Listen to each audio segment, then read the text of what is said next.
আপনারা বারবার নির্বাচন করতেছেন। আপনারা এই ভঙ্গুর অবস্থাতে আপনাদের তাড়াতাড়ি ক্ষমতা দরকার। আজকে আমরা ইউনূস স্যারের পক্ষে এই কারণে, কারণ আমরা ইউনূস স্যারের ভিতরে একজন দেশপ্রেমিককে দেখছি, এটা লাউড অ্যান্ড ক্লিয়ার।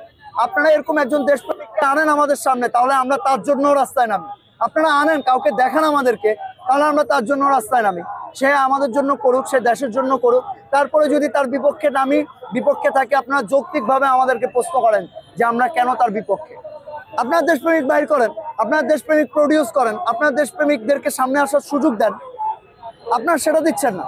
আপনারা বারবার নির্বাচন করতেছেন। আপনারা এই ভঙ্গুর অবস্থাতে আপনাদের তাড়াতাড়ি ক্ষমতা দরকার। তার মানে কি, আমরা কি এটা বলতে পারি যে যারাই নির্বাচন চাচ্ছে তাদের অনেক বড় কোনো একটা ভয় আছে, তাদের মনে কোনো একটা ভয় কাজ করতেছে যে আমাদের দলের অনেক দলের নেতাকর্মীরা তো বলতেছে ফিল্ড পর্যায়ে নাকি তাদের নেতাকর্মীদেরকে কন্ট্রোল করা যাচ্ছে না। তাদের মুখেরই ভাষ্য যে তাদের নেতাকর্মীরা নদী দখল, টেন্ডারবাজি, মামলা বাণিজ্যের সাথে জড়িত, গুরুতর ক্রাইমগুলোর সাথে জড়িত। তার মানে কি আমরা এটা বুঝে নিব যে আপনারা বুঝতে পারতেছেন যে অতি দ্রুত নির্বাচন না দিলে আপনাদের নেতাকর্মীদের উপরে জনগণ অতি দ্রুত ফেড আপ হয়ে গেছে, জনগণ কয়দিন পরে আপনাদের বিরুদ্ধে অবস্থান নিতে পারে, এই জন্য আপনারা তাড়াতাড়ি নির্বাচন চাচ্ছেন। যদি এটা না হয়ে থাকে, আপনাদের ভিতরে যদি সৎ সাহস থেকে থাকে, তাহলে আপনারা সরকারকে সমর্থন দেন, পজিটিভলি সরকারের পাশে দাঁড়ান, জনগণের দুঃখ বুঝেন, জনগণের দ্বার প্রান্তে যান, জনগণের রক্ত চুইছেন না, জনগণের পাশে দাঁড়ান। জনগণই তখন আপনাদেরকে চাবে। আপনারা পজিটিভ ওয়েতে আগান, নেগেটিভ ওয়েতে আগায়েন না। আপনারা যদি এখনো মনে করেন যে পেশি শক্তি বা স্বৈরাচারিতার মাধ্যমে বাংলাদেশকে জয় করতে পারবেন, আপনারা প্লিজ 24কে স্মরণ করেন, 24কে স্মরণ করেন। এই 24-এর কারণে একটা বৃহৎ দলের নেতাকর্মীরা অনেক অত্যাচারিত ছিল, তারা এখন মুক্ত বাতাসে। তারা আমরা দেখছিলাম যে আমাদের সিনিয়র একজন লিডার, উনি কান্না করে দিছিল গাড়ির ভিতরে, আপনারা দেখছেন অবশ্যই। তিনি কান্না করে আবেগ প্রকাশ করতেছে যে এই ছাত্র জনতাকে অনেক ধন্যবাদ জানাই, তোমাদের কারণে আমরা আজকে মুক্তি পাইছি, আমাদের উপর অনেক অত্যাচার হয়েছে। আপনারা তো প্রেস ব্রিফিং এ কান্নাকাটি করছেন যে আপনাদের উপর অনেক জুলুম হচ্ছে।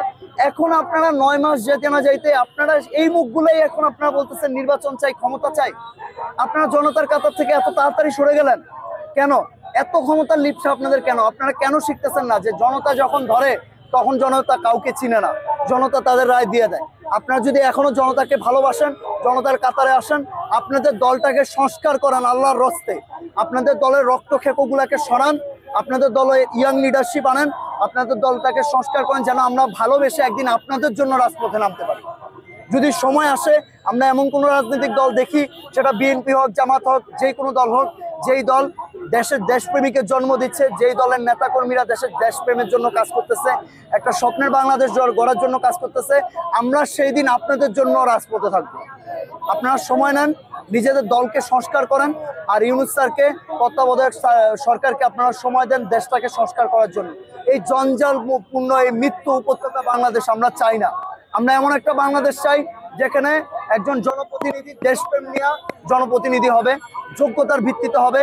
কোনো রক্তক্ষেপ, কোনো টেন্ডারবাজ, কোনো মামলা বাণিজ্যকারী, কোনো ভূমিদস্যু যাতে জনপ্রতিনিধির কাতারে না আসতে পারে, সেই জিনিসটা আল্লাহর রস্তে আপনারা একটু নিশ্চিত করেন।